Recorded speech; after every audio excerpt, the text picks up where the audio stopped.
Okay, let's unpack this. Imagine you've developed something cutting edge, maybe a medical technology like this cross-linked collagenous biomaterial. Really complex, innovative stuff. Potentially life-changing, yeah. Exactly. And you protect it with patents thinking, okay, these legal shields are solid, but then, boom, years later, those patents are declared worthless. And not because the invention wasn't good. No, not at all. But because someone, somewhere along the line, missed a deadline or tripped over a procedural step. It's the high-stakes world of IP. It really is. It's a system built on precision. Every date, every form, every fee, it all matters. And missing one tiny thing can have these huge consequences. It really can. And today we're diving into a specific court case from South Africa that puts this whole idea under a microscope. We're looking at a legal fight where the University of Pretoria basically argued that 2 patents covering that exact biomaterial tech should be officially marked as, well, lapsed. Right? Wiped off the register. And the core question for the court was, how can patents, which seemed fine, granted even, suddenly be considered incurably lapsed years after the fact?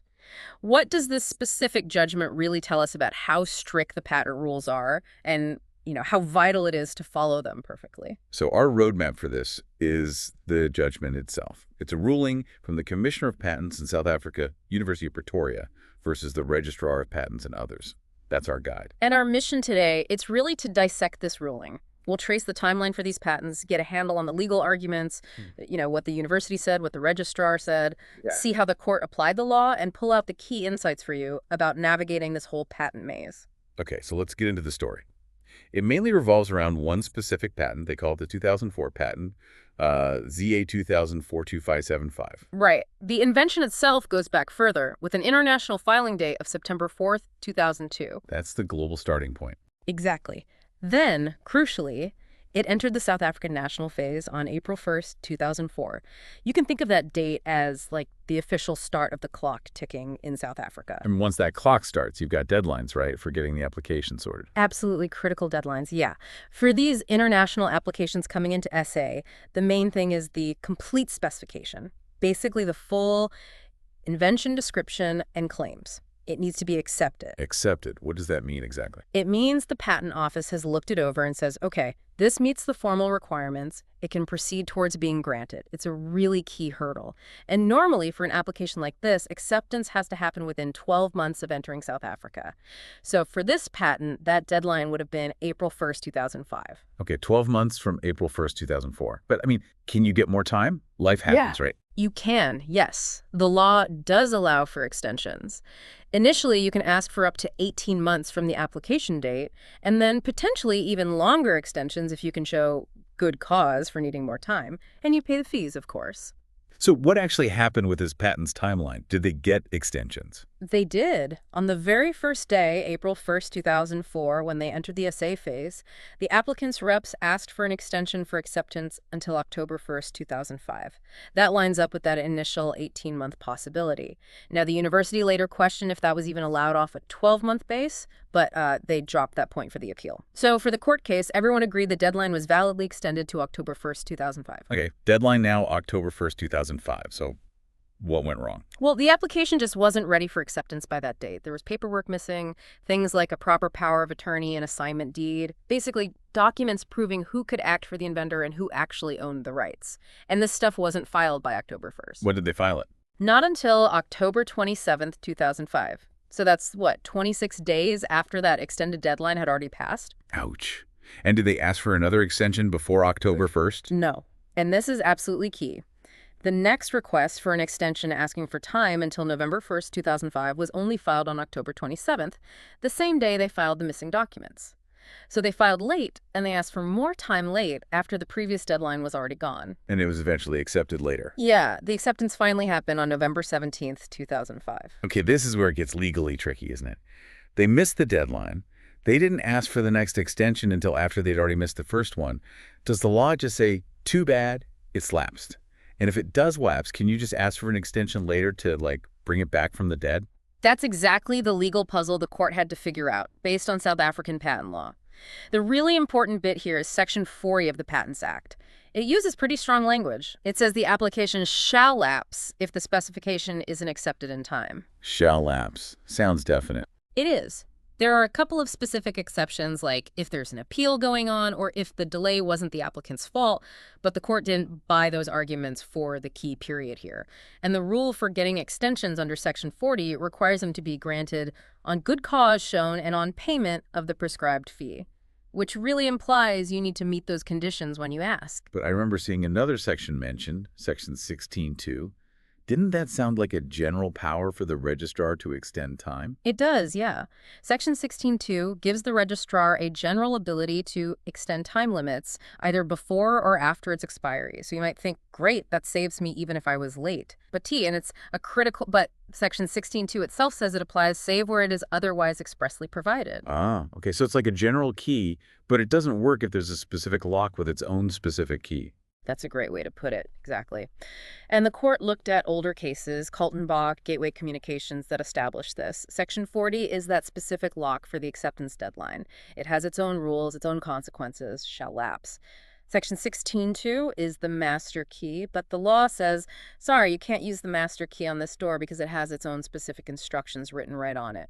So how did the court apply that to this missed October 1st deadline? They said, look, Section 40 is an express provision. It uses that mandatory shall lapse language. By October 1st, 2005, the acceptance requirements weren't met. And crucially, there was no pending application for an extension that actually met Section 40's requirements, showing good cause, paying the fee, etc., for extending beyond that initial period. Because they didn't actually ask for that next extension until October 27th, right, after the deadline had passed. Precisely. So, according to the strict words of Section 40, the application automatically lapsed on October 1st, 2005. That general power in Section 16.2 to extend time after expiry. It just couldn't be used here because Section 40 specifically covered this situation and its consequences. Filing an extension request on October 27th couldn't magically undo a lapsing that was already happened 26 days earlier. It was too late. Wow. So the court's finding on this first ground was clear. The 2004 patent application was dead in the water on October 1st, 2005. Yeah. Missed the deadline, didn't follow the specific extension rules in time. Section 16.2 couldn't help. That's the first major finding, yeah. And it really shows how unforgiving these deadlines can be if you don't follow the exact procedure. Okay, so lapsed on ground one. But the university didn't stop there, did they? They had another reason they argued it lapsed. What happened after it was supposedly accepted in November 2005? Right. Even if you pretended, just for a moment, that the November 17th acceptance was valid, which the court said it wasn't, there's another step with another strict deadline. Once accepted, that acceptance has to be published in the official patent journal. Ah, another deadline. Is there a specific time frame for that publication? Yes, there is. Section 42.3, along with Regulation 46, says publication must happen within 3 months of the acceptance date. So acceptance was November 17, 2005. Add 3 months. The publication deadline was February 17, 2006. And did they make that deadline? Nope. The actual publication only happened on February 22, 2006, 5 days late. Another missed deadline. Does the law treat this one just as harshly? It does. Section 42.3 uses the same strong language. The application shall lapse if acceptance isn't published within those 3 months. Again, there's an unless clause, an escape hatch, but it's very specific. You need an extension granted on application showing good cause and paying the fee. Same requirements, basically. Okay, so same drill. Did they apply for an extension for this 5-day delay? Show good cause. Pay a fee. It was actually common cause in court, meaning both sides agreed on this fact that no application for extension was made. No good cause shown, no fee paid, 0 for 3 on the escape clause requirements. So how did the registrar justify letting it slide then, if the law says shall lapse and the exception wasn't met? Well, the registrar tried a few arguments. She pointed out that the notice actually went to the printers by January 22nd, which was within the 3 months, even if publication was later. She also talked about an internal office practice of allowing publication within, 3 consecutive publications after acceptance, saying this was done to avoid hardship for applicants. And she even tried citing another case, bioclones, suggesting this was just a minor, trivial procedural irregularity. How did the court react to those points? The office practice idea, the timing of notice to printers? The court was having none of it, unequivocally. It stated there was 0 basis in Section 42.3, or the regulations for any kind of office practice or 3 consecutive publications rule. The law lays out the requirements: application, good cause, fee. That's it. The court was very clear. The registrar simply does not have the authority to ignore or bypass the explicit rules written in the Act just because of internal procedures or trying to be lenient. So office practice doesn't trump the actual law. Not even close, according to this judgment. And the bioclones case argument. What about that? The court shut that down, too. It pointed out bioclones was about extensions during post-grant litigation. After a patent's already granted and someone's challenging its validity. This case, though, was about problems during pre-grant prosecution, the application stage governed by these specific lapsing rules, like Section 43. Totally different context. You couldn't just borrow principles from litigation extension rules and apply them here. Makes sense. Different stages, different rules. So the court's conclusion on this second ground was? Also lapsed. The court found the 2004 patent application failed to meet the mandatory requirements of Section 42(3) for timely publication. So effectively, it had lapsed for two separate reasons. Double trouble. Okay, so the 2004 patent seems definitively doomed according to the court. What about the second patent mentioned, the 2005 one, ZA2005 Right, the 2005 patent. That was a separate, fresh application filed later, October 26, 2005. And the interesting thing it tried to do was get antedated, basically asking the Patent Office to treat its filing date as if it were much earlier specifically, back to April 5, 2004, linking it to the original application under Section 37(1). It's a way to sometimes claim earlier priority. So how did that play out in this court case? Did they have to rule on the antedating? Actually, no. The parties involved made a smart move to simplify things for the appeal. They formally agreed that whatever happened to the 2004 patent would also happen to the 2005 patent. Their fates were tied together. Okay. So what did that mean practically for the court's decision? It meant the court didn't need to get into the weeds of the university's third argument, which was basically asking, can you even legally antedate a new application back to a time when its supposed parent application, the 2004 one, had already lapsed?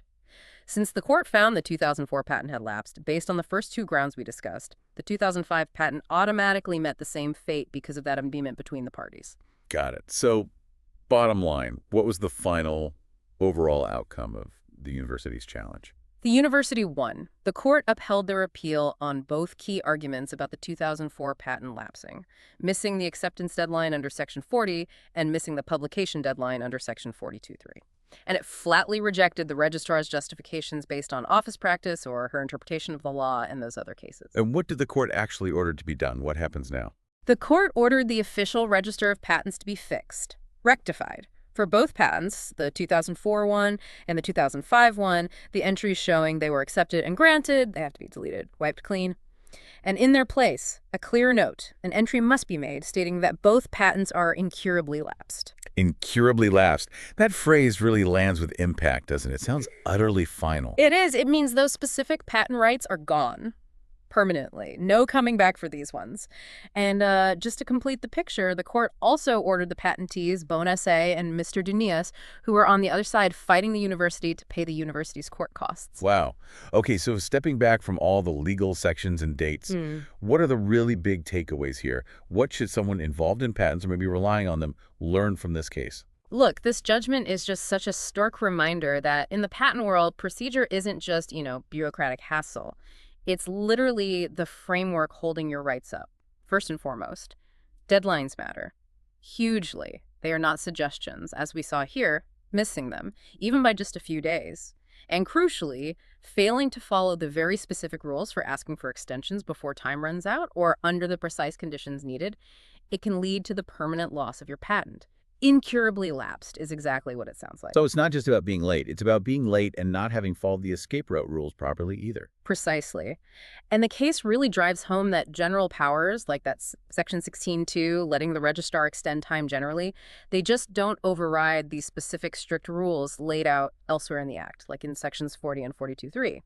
If the law gives a specific pathway for dealing with potential lapsing situation, you have to take that path.